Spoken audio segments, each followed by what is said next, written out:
So that's always been the hard part, is how do you balance, making money versus staying true to what you're doing, and so we're using martial arts to help people, and so the more people.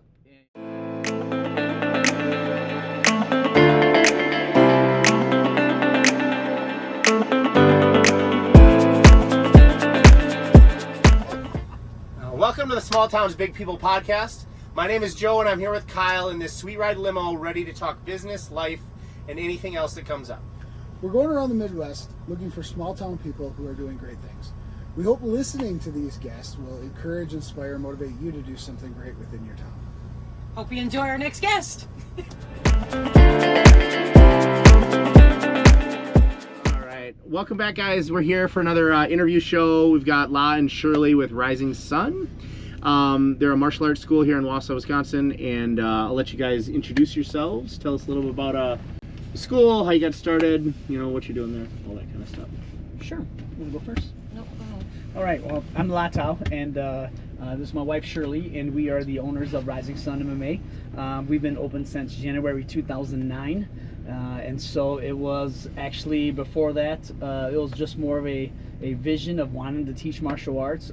We actually started at the YMCA, took over for my instructor who left the business. So we took it over and was doing it at the YMCA, and then we were limited with what we could do at the YMCA because it's hardwood floors and you can't do any really grappling or throws or any of that kind of stuff. So we wanted to get our own place.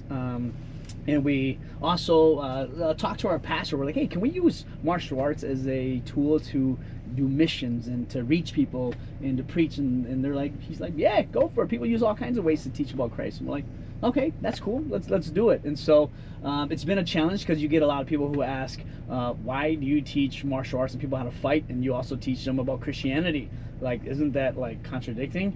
And so that's really fun, and it gets us into a good dialogue and good discussion, and yeah, so it's fun that way. But it's been great. Our logo has popped up when we been different parts of the country or across seas, and people are like, hey, that logo, like, I know that logo. I'm like, oh, okay, tell me about it. And so we get like good discussions about Jesus and all that kind of stuff too. So it's kind of doing something that we've always wanted to do, which is missions. But so we see the gym as our own little mission place, so we can kind of reach people, help people, and just help do what we can to help change people's lives.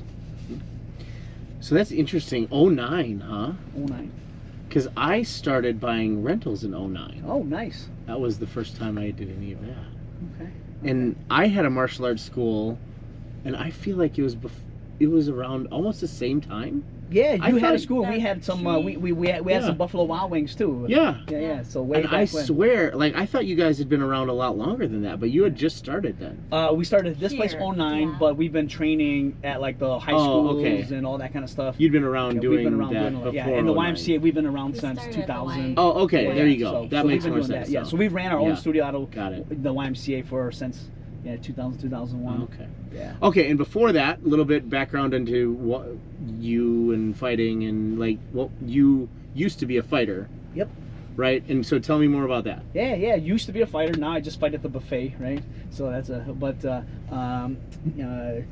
I was young, we were in wrestling. So started in 8th grade, and then I watched a ton of martial arts, Chinese kung fu movies, with the dub and all that, and always wanted to learn martial arts, but we didn't have money, and we're in Wausau, Wisconsin. There's not a lot of martial arts studios here, and so not like the big cities where there's a ton, and so we're limited in what we can learn and who we can learn from, and so we didn't have money too. So it was like, and then we had a Vietnamese instructor move across the street from us who was like, I was about 14, probably in just 9th grade in high school, and then he was like, I'm willing to take your boys on and give you guys a reduced rate, help you guys out and keep these boys busy. So my mom was like, okay. So we got in and started at the Y, and loved it ever since. And so in high school, I remember working at County Market, and my entire paycheck went to my instructor just so that I could learn to get gear. And my girlfriend at the time paid for her lessons, and my brothers and my sister just because we wanted it, loved it, and just and then it grew into fruition. And I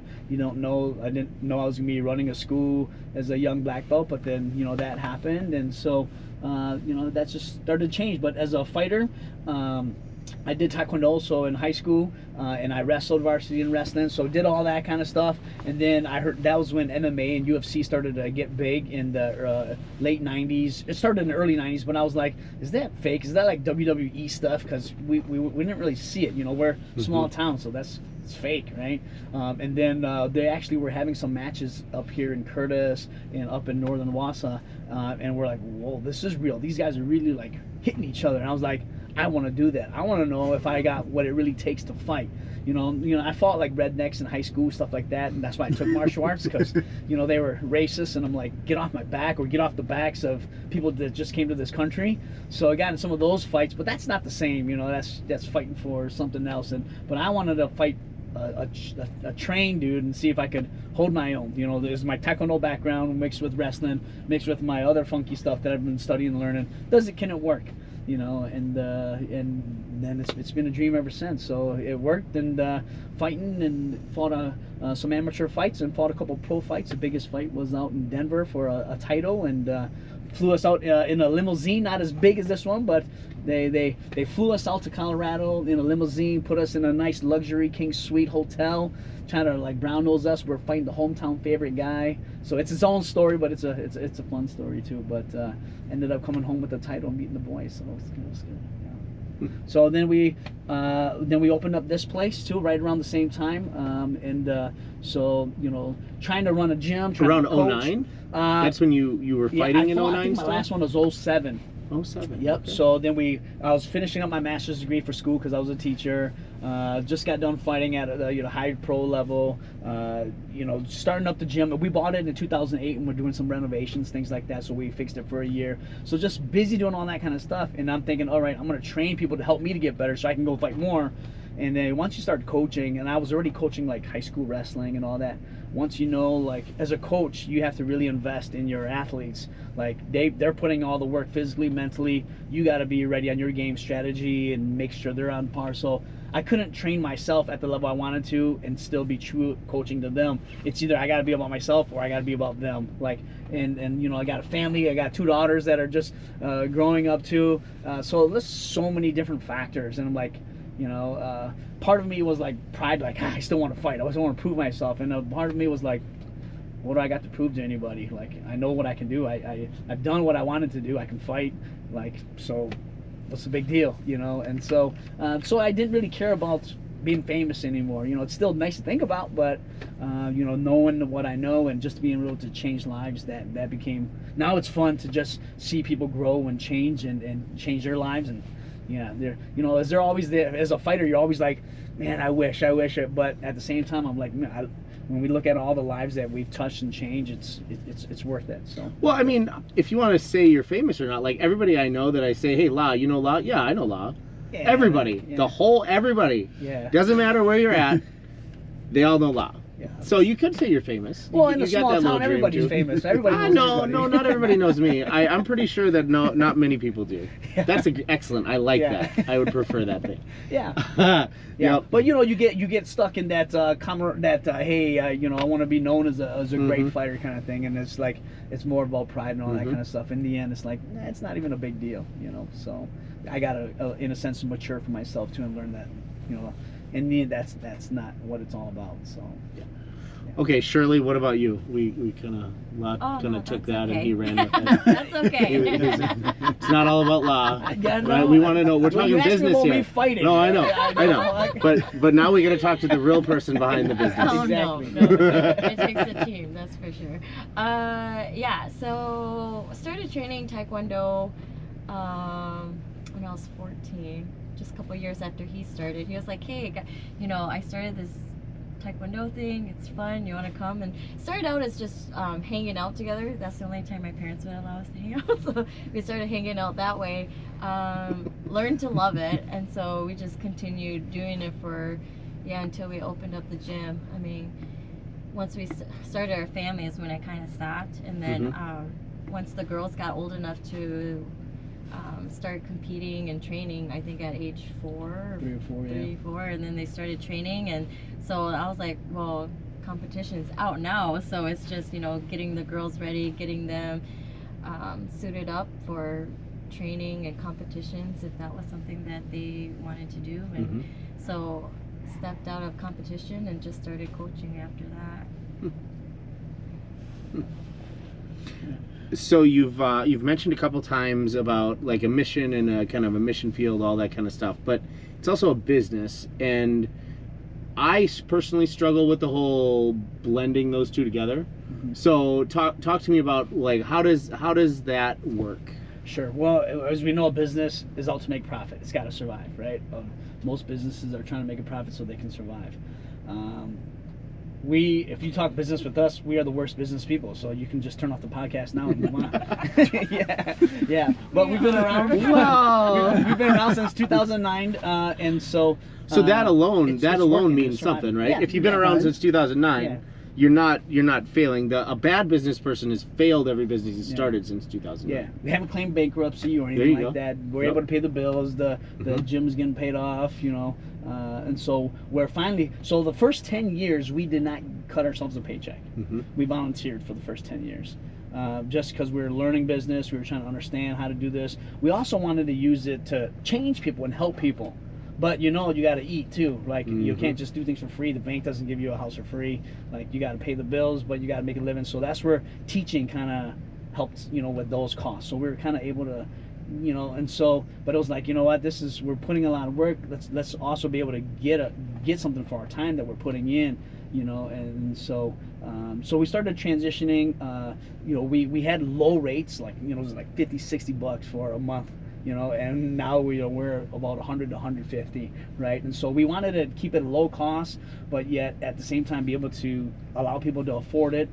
We still work with a lot of people who can't afford it and get reduced rates and all that kind of stuff. So that's still in there. But then those who can pay it, they just pay it, and that kind of helps it out that way. Well, I don't pay that much because my kids, you give us like 300% discount after the 7th kid. I mean, we'd love to charge more if you want. That's the hard part, right? We're stuck, and that's where we're bad at business, is because we want people to come because they love coming, but yet not break the bank trying to. I mean, you hear the economy and it's hard and all that, so we're not trying to make, we could charge, and there's a lot of ways where we can make a lucrative living doing what we do. I can test people quickly, I can move them through, I can charge them more, but I just don't feel that. I want people to come because they love the arts, they want to learn something, we got something that they want, and that's where it's about. And so that's where we're the blend of the business and the mission, because we could change things up to make a ton of money, but then I would lose, it would be about money now, and it would be not really be about the people. It's going to be, it's kind of like church, butts and seats, right? And I don't want to fill it up. I don't want to fill it up just to make money. I want people who want to be here. So, our saying has always been, I'd rather have a few people dedicated and growing and learning than a lot of people and make a lot of money, And so we've been pretty true to that mission, and because I believe martial arts, it's a thing with you too. Like you're training, you become something different, and so it's not just about making money. And I see a lot of instructors who make a lot of money when they lose the focus of what the art is, and the art becomes polluted, and it's just you call that martial arts, and their black belts are getting killed by our yellow belts, because we call it a McDojo, right? It's just it's a feeder, it's just quick ways to make money, and I don't want a lot of black belts. We only have a handful of black belts. I want quality versus quantity. We can switch that, but so that's been our mindset on, is just, hey, staying true to what we want to do, staying true to the arts, and helping people to really love it and grow and know that they can trust what they're learning, versus a lot of other schools who teach you, and I'm like, that's a black belt, that's sad, that's and you just and we have black belts that have come from other schools to our gym, and they're embarrassed to wear their belt. Not because we're trying, but just because they see the difference in how they perform versus what we do, and we don't want them to feel that, but that's just the product of other schools doing quick promotions and stuff to make money. So and so there's that balance, right? We want, and so that's always been the hard part, is how do you balance, making money versus staying true to what you're doing, and so we're using martial arts to help people, and so the more people, it's harder to help when you have a lot of people too. You can't be personal anymore. Like you don't remember everybody's names because there's so many people coming through the doors. And so how can you make connections and how can you change people if you don't even know them, right? And so if you keep it smaller, then I can know people. I know their stories. I know their goals. I know what's going on in their lives. Then I can make an impact in that kind of way. So the more people, the more money, but then you lose that personal touch. So it's a balance. So that's where both of us come in, because now there's enough people where they can talk to her, they're comfortable talking to both of us, so we can connect with more people in that way. So how can we make more money business-wise? Quality instructors that are growing, that love and doing what we do, but at the same time are humble and have a heart to help people too, right? And so, as obviously you know, finding employees is hard to do. Finding good quality employees is hard to do. Now add the specific skill of martial arts, that's hard to do. And so it's not easy for us to say, hey, let's just expand. You need good quality people, especially with the mission that we want. I mean, I could have some of our other belts teach and do that kind of stuff, but it's not the same, right? And so we don't want to lose our focus of just being hands-on with people. So, good. So that's how we mix mission and business a little bit. Yeah. Yep. Talk to us. I think we're at finances, right? Goals. Finances, yeah. Either one. Okay. Okay. So I mean, you kind of go ahead. I was going to say, what do you write down goals, or do you sit down at the beginning of the year and say, this is what I want to do, even if it's people goals or financial goals? Hey, I got them up here. That's all it is. I had them up here too until my wife joined the team as a realtor. Yeah.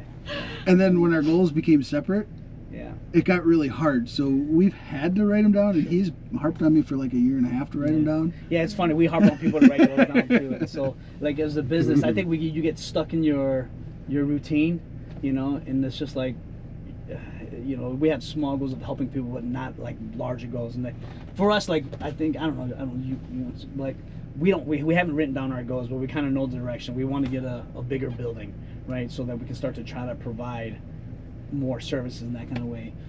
Another one of our goals is trying to get some of our fighters into the highest level of fighting. So we want to build national champions in Taekwondo. We want to get our MMA fighters into the UFC. So that just shows the quality of what we're doing as well. So we have those kind of goals that we know they're not written down, but they haven't changed, and so, but business, for numbers, hey, we want more heads, or we want more, we don't, we don't have specific goals like that. Or find two instructors. Yeah, find two instructors, that follow you. Yeah. And he's harped on me about this, but I've heard it forever. A goal that's not written down is a dream, and dreams are great, but you got to have the plan to make it a goal. And I'm sure you tell your fighters it's something very similar to that with other stuff. Yeah, for sure. For sure. Yeah. No, you're right. I mean, if it's not written down, it's still just a dream, right? So, we've been in that way. It is hard because we know what we want, but Joe's even talking, hey, I got this building, or these other, but it's does it beat what we have here by enough that considers a move? Is the parking lot big enough? Is the space feasible for what we want to do? Yes. And so wait, but not in Anago. Not in Anago. Come on, man. We got to go another 45 minutes. I got an apartment for you to rent too. So it's got to fit the narrative of what we're trying to do in the city. I mean, I got offered a long time ago. They're like, hey, man, if you move to LA, you're gonna be rich because you can help us out. You can be rich as a fighter, And I'm like, move to LA, stay in Wausau, And so we're here, and we're not rich, but we're sitting in a limousine right now, so we're doing okay. No, but Joe likes us. Yeah, Joe comes with it. So yeah, there's that balance. But I actually gave Shirley my credit card, and I told her, just charge me whatever you want. Oh, nice. And that's what I'm saying. She could have charged me a lot more, but she gives me all these discounts and everything. Holy smokes! All right, well, I'm gonna have to talk. I didn't give you my credit card. I gave Shirley it. Yeah. So, Shirley, any thoughts on goals or anything different there? Main goal right now is just looking for a bigger place. That's kind of our big goal right now. So I'm a little bit confused by that, because what you just described was I want to have personal relationships with all the people there, and we add too many people, I can't do that anymore. So you want a bigger building, though, so that you can't interact with all That's the people. because I got a guy like Joe behind my back yelling at me to be better at growing a business. I'm just. Well, we need a better parking lot, and we just, right now our classes are getting pretty big. So like our boxing class is like 25, 30 students, and when you have that many students, adults, you know, it kind of, you have plus 35 to 30. Morning boxing. Yeah. Morning boxing.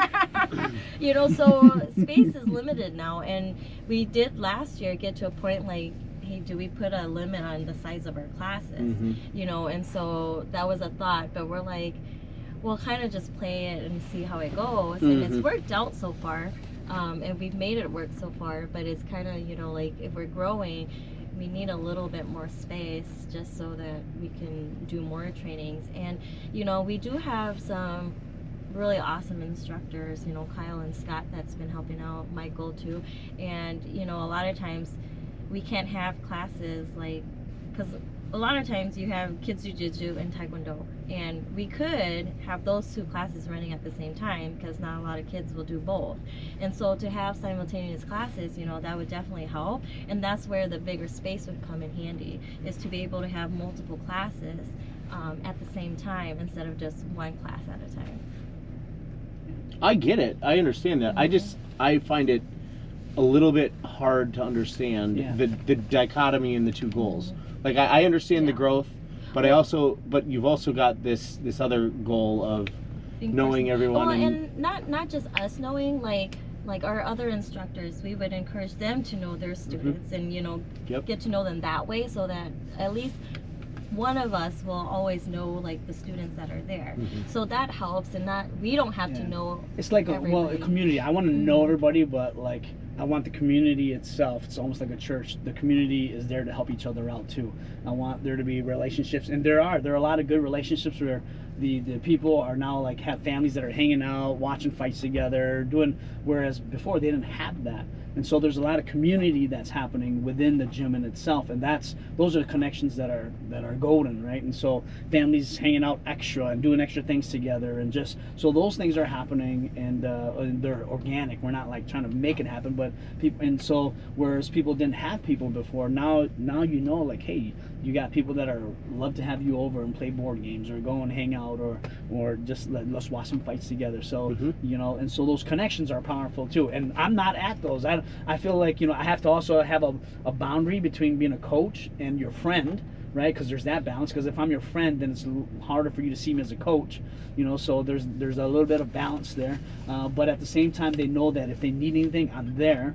But I'm not their best friend to just hang out and be like, hey, what are you guys doing? Let's hang out together. Like, there's that difference as well. So, you know, keeping it professional, keeping that balance, but yet you trusting me enough to know that when you need something, I'm there. And I feel like we got a pretty good community where even if they don't need something, they know somebody else in need, they let me know, and we can make those things happen. So I feel like the connections are pretty good that way. Even the parents will come to us and be like, hey, my kid's going through some of these things. How you know, what can you guys do? Can you help out? And so that's been really fruitful, because that's now more than just the martial arts, right? And so now we're impacting families at home, doing other things. And so yeah, it's still there, but not like, you know, I don't have to know everybody's name and their birthdays and exactly, you know, but the relationships is that, hey, we built enough trust that, you know, that I know that we don't spend a lot of time together. It's kind of like a good old buddy you haven't seen in 10 years, but they come and hang out, and you just you know, but we're good in that way, where if you need something, you can trust me enough to go through and get help, right?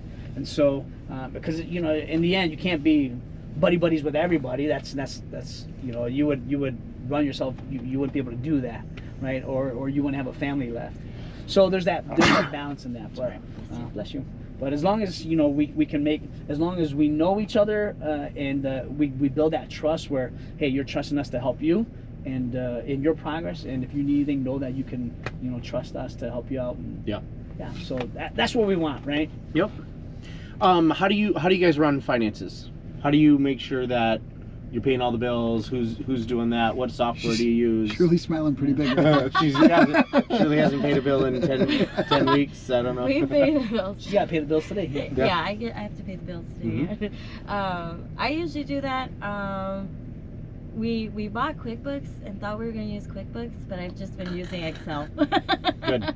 That's all I use. And I'm old school. Like, I try to make everything, like, I do all the numbers. I want to double check that all the numbers like match, and then sometimes he'll look at them too. So like we've been doing, I have no background in business.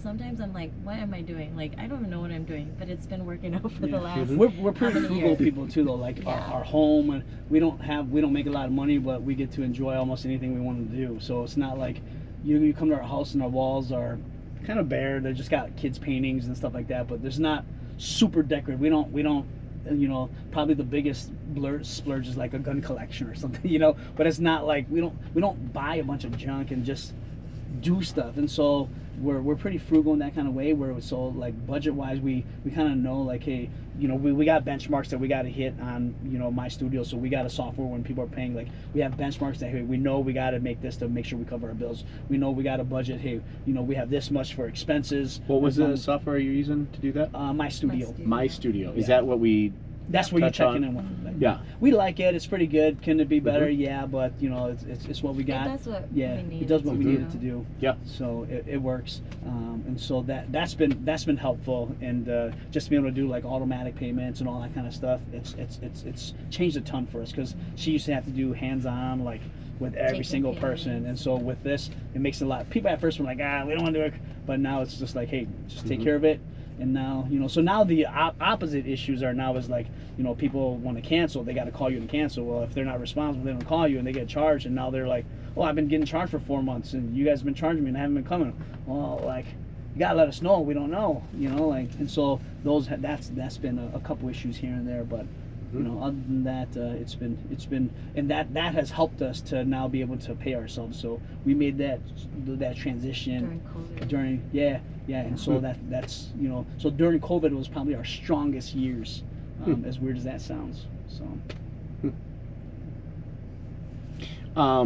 So spreadsheet tracks your incomes and expenses.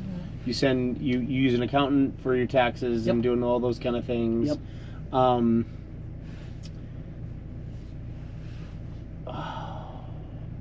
You've got merchandise.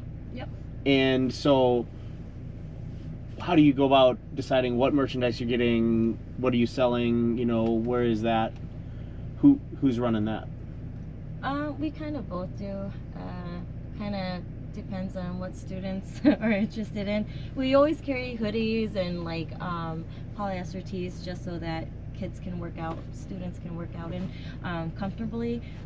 So those are like the main things that we carry. Spring, we'll usually get like some hats done, just because I know a lot of the parents and our spectators love to get like baseball caps and stuff like that. So we'll carry that in the spring. Once fall comes in, we'll do beanies, stocking caps. Yeah, apparel. We're working on that, right? We're working on that. We got some too. Connections to a wonderful lady in her group to help us out with that, doing an online portion. So we're working. Heather, on they're that. talking about you. Yep. So she's Right. there. So Yeah. she's there, and that's that's up and new. coming. Yeah. That's new for us. Again, we want to keep it like cheap for our students, right? And so like apparel and stuff, we just carry some of the basics. So we weren't trying to, and look at our space, man. We barely got any more surface area to put any more clothes up to show. So we're pretty. So a bigger building will offer us to be able to show more merchandise and all that kind of stuff. But the online part will be helpful to see, and we'll see how that moves and if it moves any product or anything like that. So that's kind of a new step for us, and it'd be nice because then you don't have to manage that part. It's already taken care of, done deal. So we're kind of excited for that and see how that goes for our clothing and with our sponsorship for clothes and for our fighters and stuff like that. So I do want to add, like, so this was our first year where he wasn't working full-time as a teacher. So I think going forward we have more time to really discuss, like, hey, like what are we looking at, as business wise, or we can talk more now and kind of get ideas of how do we expand, or if we want to expand, or how do we do things different. Just because now you're not working full-time, and I don't do as much massages anymore either, so we do have more time now where we do have time to start thinking about changes if we need to make changes. Teaching was awesome, taught for 17 years, but that just limited time, right? Because you're teaching all day and you come home, eat a quick dinner, and then you're back at the gym, and so you're like, day in, day out for 17 years, right? And so you're kind of like the ability to push forward and plan more and do more. Like you're mentally spent or you're drained, and or moving forward, you're like, okay, I don't want to put any more thought in this. I gotta do something with my family or something different, you know. So, but yeah, you know, now I can have an interview and it's, you know, 12 o'clock in the afternoon and we can talk. And I don't have to stress out anymore. So that's been can great. you talk to us a little bit more about, because I think that's a big thing, that business-wise, going from working the other job and doing the side thing to the side thing becoming the thing. Yeah. Like, can you talk through just why it took 17 years, or what it was last year that put you over the edge? Yeah. Well, part of it is monitoring our numbers to make sure we were steady enough to at least hold a basic income for us. So again, we live frugal. So does it hold enough to pay us so that we can survive? You know, can we survive on hot dogs and mac and cheese enough so I don't have to go back and teach, right? And can the gym pay for that? And is it steady enough for a year or two where it's going to be steady, where it's not just like a lucky year or something. So we kind of waited a couple of years once it started going well to see what's the pattern. And then as that's happening, you know, the school district's changing, kids are getting more antsy, times are changing where kids are getting more disrespectful. I'm like, oh, okay, you know, like I think it's about time, you know. It's either he quit or he gets fired. I'm probably gonna say something to some kid and I'm gonna get fired, you know. And I'm like, you know, but I love the kids, but you know, just they're like, they can say F you to your face and they just get it's not even a big deal. Like, oh, don't say that to your teacher. I'm like, no, nobody talks to me like that, you know. Yeah, and so I'm like, oh, so it's changed. And so I love what the teachers do. They're amazing, you know. But at the same time, you know, I was finding that, you know, at the gym, people pay you and want to be there to learn, and they get pushed us for swearing. Or, you know, and I'm at school where I have to try to convince people to want to learn, and they hate you. You know, and it's not that it's not personal, but it's just like the school itself, you know. And so, but as you transition, a big piece of that switch was just trusting in the process and trusting that everything's going to be all right, you know, because it's a big risk, right? You're stepping away from you know, a good, you know, Social Security and retirement fund, you know, like a retirement account. A lot of people like to teach because you get a good retirement account and so I'm giving all that up or not growing that anymore and now I got to do my own. And so, you know, there's stability. Yeah, there's in teaching, if I have stability when I step out, like now I got to make everything work, you know. And so do you lose stability or do you take risks, you know? For me, I was like, all right, I want my time. I want the time to be able to do stuff like this. I want my time back. And so to me, you know, I want time to be able to do stuff with my wife. We can sneak and do some bow hunting in the morning. We can go fishing in the morning. We can do stuff, whereas we're so busy just like trying to make things work that we missed out on life. And I don't want to go through life trying to survive, and I totally miss opportunities to live life. And so now, like, I've been out and been loving it, been able just to do, like, I feel like I'm retired like a millionaire, but I'm not even, like, I just feel, because your time, like, it's so freeing to be able to step out. And the risk, I'm like, man, why didn't I do this sooner? You know, just because the amount of time, and things could have been so different if I would have took that sooner. So would it have been different? Would it have been better, or would it have been worse because you wouldn't have been prepared for it? Yeah. And maybe you wouldn't have appreciated it as much either. Yeah, exactly. Well, I guess he would say nagging, but yeah, I've been nagging him for 5 years. Hey, you should just come do this full time. Like, Okay. this is your dream. So that was my question: is who was the like, slowpoke on this? Yeah, like, this guy's Lau always was the one that he's was always worried. You got to make sure you behind. take care of your family, right? Uh-huh. And so, He's 5 years behind. 10 years of the gym was volunteer work. Uh-huh. So you can, like, volunteer. I want to leave a decent paying job for nothing now. I'm like, what am I putting my family in trouble doing that, right? Mm-hmm. I don't ever want to. I want to make sure my family can have clothes to wear, food to eat, you know, do things with my family, and not, like, I don't want my family to ever suffer. So so I want that stability. But she was kind of living my dream, being at the gym all day, and I'm at work, you know. I'm still doing, I love helping the kids. I mean, that's not the issue, but it's just like, you know, I love helping the kids, but I think, for me, I think God had it where I was learning so many lessons teaching those kids, because they were, you know, I taught at risk. So I was learning so many lessons on how to help kids and go through things I transfer those skills here at the gym. So when I have people that go through hard times, I understand, I know how to help, and I know how to work through some of those things. Just so years and years of helping people go through trauma and abuse and all these kind of situations, you understand people on different levels now. And so I think, I wasn't ready, but I think God was also teaching me lessons to learn how to read and work with people too, and so now today, like this last week, I got a call from the district. Hey, we got this really tough kid, tons of fights, like, can you come and help us out? And so cool, like, I got a good relationship with the district. Let's meet with the kid, let's how do we help out, and if we can help the kid channel some of their anger or whatever issues, emotions, and then if they can start doing a little better in school and getting some less fights, it's a win. And so those are the fun things that now we get to do, whereas if I would have been in school all the time, like, you can't do that anymore. So. Well, and I'm not a big proponent of the whole land on the beach, burn your boats, dive in, right? Yeah, burn your ships. Yeah. I like plan B and C and D, and you having your experiences as a teacher and all that, you could get a job tomorrow if you wanted. Yeah. Right? Like, it's not as risky.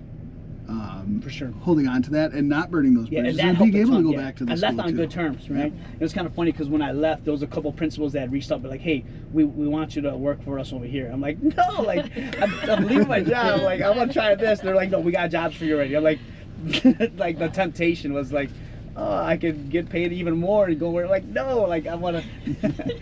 So it was actually good timing because our girls were now off to college too, so it was good timing when he stopped working as a teacher and came to the gym, because our girls are adults now and they do their own thing now, so it's kind of like, well, we don't need to make that much anymore, it's just kind of the two of us. So that helped make the decision too. Well, another one that you didn't talk about was, our athletes have gotten to a point where they needed more specific trainings, and to build them up, so that they can fight at a higher level. And so we needed him to be there to be able to do extra trainings with them, just so that he could, really work with them so that they can fight at a higher level. So more time committed to our pro fighters too. Mm-hmm. Where are we at now? All over. Well, and if you're going to bet on somebody in life, you should be able to bet on yourself, I think. So. Yeah, for sure. Well, and that's the goal, right? You want to bet, but you also have the preparations to make those bets, right? And so you're going to be your own hardest worker at what you do, right? And so, and when for us as a team, we can hold each other accountable to that. But like, I know I'm not going to let the gym go down without a fight, right? And so I'm going to do everything I can to help the people at the gym, the members of the gym, to help the gym in itself to just do what it needs to do. And if that means, like, for us, I'm willing to, like, sacrifice even a little bit more on my end so that the gym works, right? And so was that bad? I don't know, but the intangible part is the change in people, the change in lives. We got 225-pound people dropping down to like 170 pounds, 180 pounds. We got transformation health-wise, transformation mental-wise. We got people that are in depression and coming to train, and they're like, man, I've been awakened in life. Like, you've awakened in me. We got mid-30-year-olds that are like, whoa, I'm alive again. I just feel alive. Like, where were you? And so, like, just so if you talk like money-wise in the change of people, I feel like it's priceless. Like, the amount of stories that of people that the gym has touched and has changed and helped them in their life to change the way they do things. It's been remarkable in that kind of way. So the building on the outside doesn't look like that, but the stories can back it up. So it's been fun. Yeah. So the interesting thing to me is that this all didn't really get going until you raised your rates. Yeah. Right? Yeah. This all doesn't really, I mean, it was happening before, but it doesn't really start happening until you guys really, like, you really cut the ties, cut the cord, jump over. You're doing this. You've proved it out a little bit, but you start treating it more like a business, gives you more opportunities to hit the other goals that you wanted to hit, right? And this is actually similar to a couple other interviews we just had today. Is like, yes, there's a passion, there's a desire, there's a meaning behind it. But so this is the challenge part of the interview that we're going to get into, is when you treat this like a business to make money, it feels dirty. And I had that same feel. So I had a martial arts school a long time ago, and I did the budget, I wrote the goals, I made this big old plan to turn it into something that would be very successful as a business. And I looked at it and I thought, no, I hate it. I don't want to do that. Martial arts is like something different, right? So I totally get that idea, but you've got something that the money that you make doesn't have to make you guys rich. It doesn't have to be that desire, but the money that you make is going to enable you to do this more. Yeah, for sure. And if you were to make another $100,000, you could afford to pay your instructors more money, so that they would be able to do more of the more of that, and bring on. And I love the idea of what you're doing. Like, I don't think you can go hire a gym instructor outside of the school. You have to bring them up within your school. That's the only way for you to grow this thing. But if your school doesn't make enough money to support those people, your goals and your dreams of helping people is very limited. So I want to encourage you or challenge you to take the whole business thing as being wrong and just throw it out the door. And I want you to try to make this gym make as much money as possible, so that all those other dreams that you guys have can continue to happen. Sure. I think we're on a hiatus a little bit, because the instructors that we're talking about, they're also in their fighting career, and so some of them have a shorter time span, and that's going to come to an end.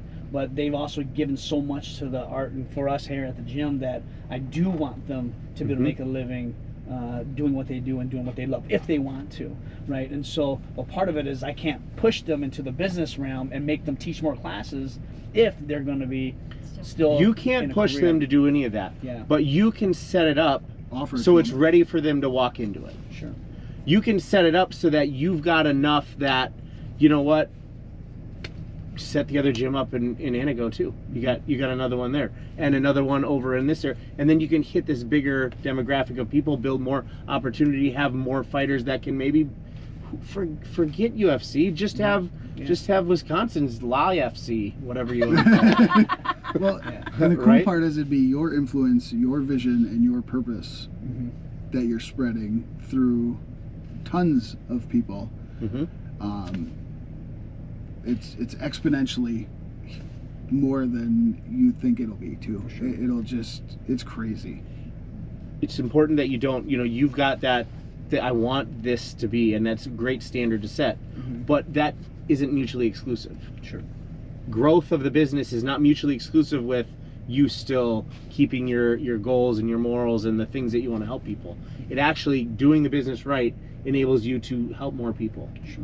And elevate all totally that. Understand. We're in a dilemma where I got a guy who's calling me. He's like, hey, I want to do missions, and I want to be a mechanic and a pilot, and I want to help planes that do missions to help and reach different locations and stuff. And I'm like, hey, I want to give you money, but if I could make more money, then we could give, and we give to missionaries and stuff like that too. But I'd like to give more, right? And so those are things that we want to use, because we want to use the gym not only to help people here, but how can we help people who are helping people? And so yeah, there's a lot of things, but I mean, obviously making more money is helpful. Let's take that example real quick. Okay, this is going to be a little bit of a tangent. Okay, tangent, no, not with Joel. but take the same principle you just applied to yourself, apply it to this missionary that wants to fly planes in Africa. Prepare, dude. I spent 17 years working this thing that I just, I was okay, but 17 years not eating dinner, not having any time for myself. I spent 17 years doing that to prepare so that I could help people in this way that I feel that I'm supposed to be helping. And you want me to give you $100 a month, or $1,000 or $10,000 a month, so that you can do it without any preparation. Just, it's just a whim God gave you. Spend 17 years preparing, and then go and do it, and don't ask me for money. That, if you had the ability to give him a job cleaning your floors in your 3 locations so that he could save up the money to then go and fly over in Africa, That's exciting, because then he's put the work in, and he's done the same thing that you're harping on. You're saying like, I don't feel this is right, I don't feel that, but you know what, that guy, like, I'll give him some money to go do that without, well, he didn't put the work in. He didn't put the time in. He just got a call from God. That drives me crazy. You get a call from God, don't come ask me to fund it. But also you take away 17 years of him being active, doing what he's doing, because he's preparing. But wouldn't... I mean, I get for him to be self-sufficient, right? I get that where he does earn it that way. But also, if we can help a person who, if that 17 years could also be making a difference over in that country as well. But the difference in what you just said is that God didn't tell you to give him money. He came and asked you for money. Sure. If God told you to give him, yeah, man, that's great. But that would be a call from God for you to do something, not a call from Bill for you to do something for Bill. Well, or even having a goal of the missions are awesome, and having that as one of your primary guiding forces. But what about getting to a point where you and your instructors and a couple family members go and do a missions trip and teach martial arts and preach God, and not pay somebody else to do it when you're capable of doing it and impacting it the way you want to impact it? That's awesome. That's so cool to be able to use that money as a tool, right, from your hard work to spread your impact, which is God's impact, in the way you want to, not trusting in the fact that somebody else is going to do it the way they should be, or that you would want them to do it. Yeah. I mean, I for me in my heart, I hear what you're saying. I really do on that, And but you apply it to everybody that comes in your gym. You apply that to. Yeah, you want to get strong, you got to work it. You want to get better, you got to work it. You want to be the best, you got to work harder than everybody else. Yeah. But then it's missions, so like, we'll throw all that out the window. Serve people, you don't want to spend 17 years prepping to serve people. But that's what you did. Yeah. But that is what you did. But that's how you did it. There's multiple avenues to do that. No, it isn't. Not good avenues. So if a business like mine is willing and can, I would. Like, I don't want that person to spend 17 years doing what I'm doing. I'd rather have them in the field getting their hands dirty for 17 years. They're going to make much more. If I can back them up, they're going to make, I would argue is that someone who put no effort into preparing for it is going to spend 6 months there and be like, yeah, let's do the next thing. Sure. I think you prove out for 17 years that you really want it. Your next 2 years doing that is going to be so much more impactful than the previous 17. Yeah, true. But being able to offer that person opportunities even within your organization, that's great. They can do it and get there. All of it goes back. Can't do either one of these options if you don't make more money. Well, and that's the thing. If you don't treat the gym as a business that allows you to do some other things, the gym making more money, not doing it in a way, now you've already set your guiding principles. Now make it work. Don't give guys that don't need a discount a discount. Hey, are you talking about you, Joe? I am talking about me. I am using me as an example. I think it costs $10 for Toby to come to the gym as many times as he wants. It's $10, and it's not even every month. It's just $10 whenever Shirley bills me. And Toby's a handful. And if you told Kyle that you guys as a gym as a whole is only making $10 on Toby, he'd be like, get him out of here. Out of here. This is not worth it. Not worth it at all. When we started off, we had families that were struggling to pay to come here. So that's why we had our family discounts. That's great. And so, and right now we still have a few handful of students that still struggle. but I know that I didn't ask for it. Yeah. But you gave it to me anyway. That's awesome. I appreciate it. Yeah. But it's not needed. Don't have to. Run a business, make your money, and do good with it. All can be done all at the same time. Yeah, but some families don't have 7 people signed up. Though, too. That's okay. I'm not saying treat everybody like me, but somebody asks for it, great. That's good that you can help them. But can you if you're not charging enough? And no, you raise your rates, and did the gym fall or shutter or come down, or do you do less of what you want to do? No, you actually did more. That's crazy. Like, you talk about this product placement and product promotion out on you start at $3, but then we'll double it. No, $3. No, double that again. and then double it again. Now we're actually getting to the cost of that product, what it's actually worth. And you were selling it for $3, and it should have been sold for 4, 5, 6 times as much. That's what it's actually worth, and that is the impact, additional impact that you can give in so many other ways. Well, and human beings suck as a whole, and we place a perception of value on cost. And it's the dumbest thing in the world. I have seen people relist homes for 20% more and sell them, and they've been sitting for 6 months. I have lowered the price on a house and got an over asking offer the next day. And I don't understand it, but it's a true psychological thing that the ones that need it, Joe is 100% right. They'll ask. If somebody says, well, we can't bring the whole family anymore, well, that's the person that you guys absolutely should be giving a discount to and helping out. And that's awesome that you're willing to do that. That's fantastic. The other thing I'd point to that has helped me, because I hate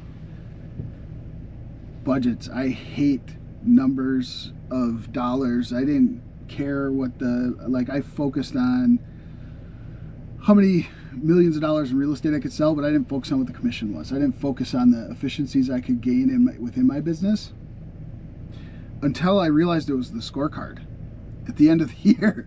And if the scorecard was high enough, I won, and I got to do what I wanted. I get to be here at noon talking to you guys and doing fun stuff. But if the scorecard wasn't high enough, I'd lose. And it's just my number. Once it's over that, I don't care about the money. We use it to invest in neighborhoods. We use it to invest in people. But it's not just like growing in the bank, or I'm driving a 2014 minivan, right? So, find what your perception has to be for the business and the money, and it can even go to a savings account for a mission trip for you and instructors or whatever you want. But find something that makes sense to you guys, and latch onto it with the passion that you have with helping people, with that same ferocity. Because it's awesome to see that level of passion from you two about your community and about your gym and about Christ. That's amazing. And just share a little bit of that with the business side of it and the money, and you'll see both explode. I really believe that. Sure. You guys got a really cool gym. I like it a lot. Yeah, well, you right? wouldn't be coming. Exactly, right. So tell everybody how they can come, be a part of the gym, learn all this, do these things. Where do they go? Well, they get a limo ride through Sweet Ride, and then they can. No, that's not your They gym. gotta call. They gotta call. They gotta call Sweet Ride, come over and you can check us out online, RisingSonMMA.com, or you can give us a phone call. You can Google us up, and then all you gotta do is show up, and then we can start you from there. So, depending on which class you need, What classes do you teach? So we teach Taekwondo, boxing, Muay Thai, Jiu-Jitsu, kids and adults, and MMA. And is all the schedules and stuff for all your classes, is that on your website? It's all online on Facebook. Yep, both of them. They can check it out. Yeah. Thanks, guys. Awesome. Thank you guys so Thank much. you guys. Yeah. Thanks for your tips too. Hey everybody, thanks for watching. Be sure to check out the links for our guests in the comments section on YouTube and Facebook. Drop a like, follow, comment, share with somebody. If you have questions, make sure to ask. We're always here to help. And remember, friends don't let friends suck.